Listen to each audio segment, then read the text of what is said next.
जय श्री राधे कृष्ण हरि बोल। आज की ये वीडियो मैं स्पेशली इसलिए बना रही हूँ ताकि मैं आपको बता सकूँ कि ज़रूरी नहीं है कि आप अगर एक स्टूडेंट हो तो आप कान्हा जी की या लड्डू गोपाल की सेवा नहीं कर सकते हो। आप स्टूडेंट हो तो आपको तो और ज़रूरी है कि आपको लड्डू गोपाल की सेवा करना चाहिए। और आज की वीडियो में मैं आपको यही बताऊंगी कि अगर आप चाहते हैं कि आप कान्हा जी की सेवा लें तो कैसे आप उनकी सेवा कर सकते हैं और कैसे उनको अपने घर लाकर उनका ध्यान रख सकते हैं और अपनी लाइफ में एक पॉजिटिव चेंज देख सकते हैं। तो अगर आप चाहते हैं कि लड्डू गोपाल जी की आप सेवा लें तो उसके कुछ बहुत आसान नियम हैं। जैसे मैं एक स्टूडेंट हूँ, मैं ये नहीं बोलूँगी कि मैं टिपिकल बिल्कुल जो मतलब एक टिपिकल नियम होते हैं वो फॉलो करती हूँ, पर हाँ जो एक कुछ नियम ऐसे भी होते हैं जो हमें फॉलो करने चाहिए, तभी मतलब उससे मतलब हमारा एक भगवान के साथ एक कनेक्शन बनता है और आप अपने धर्म को जान पाते हैं और एक हमारे लाइफ में एक पॉजिटिव चेंज भी आता है। मेरा ये मानना है कि स्टूडेंट हैं तो इसका मतलब ये नहीं होता है कि आप स्पिरिचुअल चीज़ें या धार्मिक चीज़ों से दूर रहें, क्योंकि अगर आप स्पिरिचुअल और धार्मिक हो तो मेरा ये मानना है कि जो भी बच्चा स्पिरिचुअल या धार्मिक होता है वो कभी भी गलत रास्ते पे नहीं जाता है। क्योंकि मैंने अपने केस से खुद ऑब्ज़र्व किया कि जब से मैं कान्हा जी की सेवा मैं करने लगी हूँ या वो मेरी लाइफ में आए, मेरी लाइफ में एक पॉजिटिव चेंज आया है, मुझे गलत सही में अंतर समझ में आता है। और मतलब एक जो गलत चीज़ें होती हैं उनकी तरफ तो मेरा 1% का अट्रैक्शन नहीं होता है। वो तो मेरे लिए मतलब कहते हैं ना, सच में मेरे लिए माया है, मेरे को उनसे कोई मतलब नहीं है। तो ये जो चीज़ें होती हैं वो हमें एक राइट डायरेक्शन देती हैं। मैं कहती हूँ कान्हा जी आपकी लाइफ में आके आपको एक राइट डायरेक्शन दिखाते हैं कि हमें अब कैसे क्या करना है। मैं स्टूडेंट हूँ, मैं पढ़ाई भी करती हूँ और साथ में अपने कान्हा जी की सेवा भी करती हूँ। तो आज की ये वीडियो में मैं आपको कुछ आसान तरीके बताऊँगी या कुछ आसान नियम बताऊँगी, वो आप फॉलो करो और अपने घर में कान्हा जी लाके उनकी सेवा करो। सबसे पहला, अगर आप चाहते हो कि लड्डू गोपाल आपके घर आए, पहली बात हमारे चाहने से कुछ नहीं होता। अगर उनको हमारी लाइफ में आना है तो वो कैसे भी कहीं से भी आ जाएंगे। बस एक दिल में अगर आपकी इच्छा है ना, दिल से अगर आपने उनको चाहा ना, तो वो कहीं से भी आपके पास आ जाएंगे। तो अगर कान्हा जी के आपके पास आ रहे हैं और लड्डू गोपाल आप अपने घर लेके आ रहे हो तो सबसे पहले आपको उनका नाम रखना है, क्योंकि अब वो भगवान नहीं है, वो आपके बेटे हैं, भाई हैं, सगा हैं। जो भी आप उनसे रिश्ता जोड़ना चाहो वो आप उनसे रिश्ता जोड़ सकते हो। आपको उनको एक नाम देना है, कुछ भी नाम, कान्हा जी, माधव। जैसे मेरे मुंह से कान्हा जी निकलता है, जैसे मैं लड्डू गोपाल बोल रही हूँ तो मुझे ध्यान रख के बोलना पड़ रहा है, वरना मेरे मुंह से कान्हा जी ही निकलता है। तो आपको सबसे पहले अपने ठाकुर जी को नाम देना है। दूसरा नियम बस यही है कि आपको अपने ठाकुर जी से कोई भी रिश्ता जोड़ना है। आप उनको बेस्ट फ्रेंड बना लो, अपना भाई बना लो, कुछ भी रिश्ता आप उनके साथ जोड़ सकते हो। इसके बाद जो थर्ड नियम है वो ये रहता है कि आपको मिनिमम ठाकुर जी को 4 बार भोग लगाना है। अब ये क्वेश्चन आता है कि हम स्टूडेंट होकर 4 बार भोग कैसे लगा सकते हैं। हम खाना नहीं खाते, हम दोनों टाइम खाना खाते हैं ना। और अगर हमारा कोई छोटा भाई होता तो हम उसका ध्यान रखते या नहीं रखते, तो वैसे ही वो हमारे भाई है, उनका ध्यान रखना हमारी पहली रिस्पॉन्सिबिलिटी है। हम उनका ध्यान रखेंगे तो वो हमारा उससे डबल ध्यान रखेंगे। कान्हा जी को आपको 4 बार भोग लगाना है। 4 बार, 2 बार तो हमारे घर में खाना बनता ही है, तो 2 बार का खाने की तो कोई चिंता ही नहीं। और बात रही स्नैक्स की, तो हमारे कान्हा जी सब खाते हैं। ड्राई फ्रूट्स खिला दो, उन्हें फ्रूट्स खिला दो, जो हम खाते हैं वही हमें उन्हें खिलाना है। चाय तो पीते ही है ना, तो हम उन्हें भी चाय पिला सकते हैं। तो कम से कम 4 बार हमें भोग लगाना है। इसके बाद ये नियम रहता है कि अगर हम कभी भी घर से बाहर जा रहे हैं तो हमें कोशिश करना है कि हम अपने कान्हा जी को अपने साथ लेके जाएं।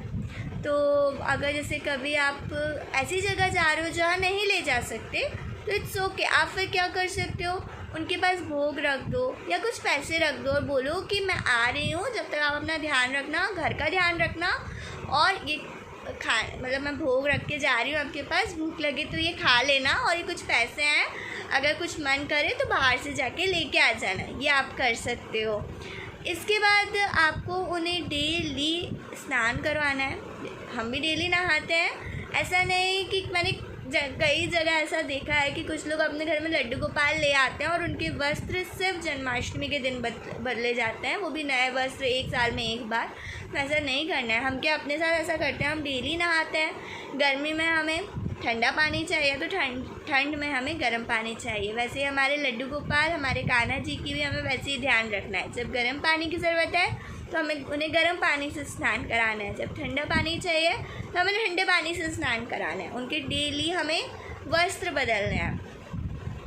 ऐसे तो बहुत सारे नियम होते हैं, पर ये कुछ बेसिक नियम है, ये तो जो हमें उनकी सेवा के लिए फॉलो करने ही हैं। अगर आप ये कर सकते हो तो आपको ही तभी लड्डू गोपाल लाने चाहिए, वरना मैं कहूँगी कि फिर मत लाइए अगर आप सेवा नहीं कर सकते। पर अगर आप ये मिनिमम इतने रूल्स भी अगर फॉलो कर सकते हैं उनकी सेवा के, तो मैं कहूँगी ज़रूर आप उनको अपने पास लेके आइए, क्योंकि एक बार वो आपकी लाइफ में आ गए तो वो आपसे एक ऐसा रिश्ता बना लेंगे ना, दुनिया के सारे रिश्ते आपको फीके लगेंगे उनके सामने। क्योंकि मेरा ये मानना है कि एक घड़ी आपको आपका हर रिलेशन धोखा दे सकता है, पर कान्हा जी कभी धोखा नहीं देते। अभी वो मेरे साथ बैठे हुए हैं, वो आपको कभी धोखा नहीं दे सकते। अभी मैं आपको उनके श्रृंगार दर्शन भी करवाऊँगी। इसके बाद ये रूल्स तो आपने फॉलो कर लिए। अब इसके बाद मैं बताती हूँ, मैं ये जितना ही मैंने आपको बताया मैं ये सारी चीज़ें करती हूँ। और साथ में मतलब सुबह के समय जो पूजन करती हूँ, शाम के समय जो उनकी आरती करती हूँ, उस टाइम मेरा ये नियम है कि जो हरे कृष्णा मंत्र है उसका मैं जाप कर लेती हूँ। ज़्यादा नहीं हो पाता तो मिनिमम, जैसे कभी कभी होता है कि एग्ज़ाम है, अब मुझे तुरंत कॉलेज जाना है या कहीं जाना है तो मैं नहीं कर पाती, तो उस टाइम मैं कोशिश करती हूँ कम से कम 11 बार तो उस मंत्र की चैंटिंग कर ही सकती हूँ। इतनी भी जल्दी नहीं रहती है तो 11 बार चैंटिंग तो करती हूँ। और जिस दिन फ्री रहती हूँ, टाइम रहता है अच्छा खासा, तो कोशिश करती हूँ कि 108 बार तो हरे कृष्णा मंत्र की चैंटिंग कर लूँ। आरती सुबह और शाम 2 समय करती हूँ। आरती कुंज बिहारी जो आरती रहती है वो करती हूँ, और इस तरह से मैं अपने कान्हा जी की सेवा करती हूँ। और हाँ, कभी कभी आपको अगर टाइम मिले तो प्लीज़ अपने कान्हा जी से बात भी करना। आप उनसे बात करोगे ना तो ऐसा लगेगा, आपको लगेगा ही नहीं कि आप किसी भगवान से बात कर रहे हो। यार वो भगवान नहीं है, वो मेरे भाई है। मैं तो कभी उनको नहीं सोचती कि वो ईश्वर है, वो मेरे भाई है। मैं जैसे अभी मम्मा सब ऑफिस का टाइम होता है तो मैं इस टाइम घर में अकेली होती हूँ, पर ये जो अकेलापन था मुझे 1.5 साल पहले लगता था, पर जब से वो मेरी लाइफ में आया है, मुझे भी अभी कृष्ण भक्ति में आए हुए ज़्यादा समय नहीं हुआ है, सिर्फ 1.5 साल हुआ है, पर जब से वो मेरी लाइफ में आया है मुझे एक दिन भी ऐसा नहीं लगता कि मैं घर में अकेली हूँ, मेरा भाई मेरे साथ है। तो आप एक बार कृष्ण भक्ति को अपनी लाइफ में ला के देखिए, आपको इतने पॉजिटिव चेंजेस मिलेंगे कि आप सोच नहीं सकते। कान्हा जी आपकी लाइफ को इतना पॉजिटिव बना देंगे कि आप हर चीज़ को पॉजिटिवली लोगे। तो ये तो बात हुई कुछ बेसिक लड्डू गोपाल की हम सेवा कैसे कर सकते हैं। मैंने आज सोचा ही था कि अगर आज मैं छोटू सा व्लॉग बनाती हूँ, भले थोड़ा सा बड़ा हो जाए, पर आज मैं ज़रूर आप लोगों को मोटिवेट करूँगी कि आप भी अपने घर में ठाकुर जी लाओ, उनकी सेवा करो, कृष्ण भक्ति करके तो एक बार देखो, आप सबका मन बिल्कुल बदल जाएगा, सब राधे राधे हो जाए करने लगोगे। चलिए अब मैं आपको आज के रविवार के कान्हा जी के श्रृंगार दर्शन करवाती हूँ। जैसे कल की वीडियो में मैंने आपको बताया था कि आज मैं कान्हा जी का पूरे वाइट कलर की थीम में श्रृंगार करूँगी। आज उन्हें वाइट कलर में श्रृंगार कराना था, तो आज का पूरा श्रृंगार वाइट एंड पिंक कलर में है। तो चलिए मैं आपको श्रृंगार दर्शन करवाती हूँ।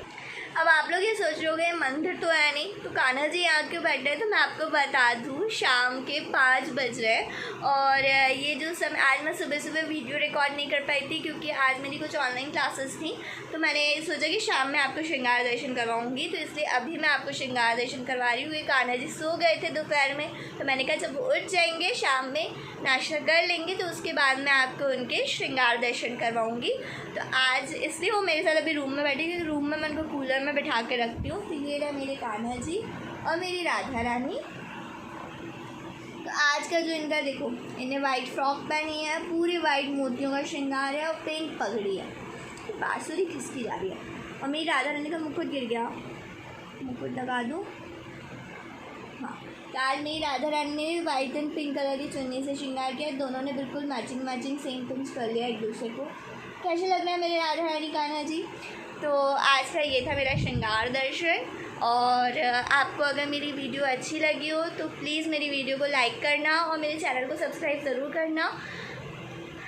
राधे राधे।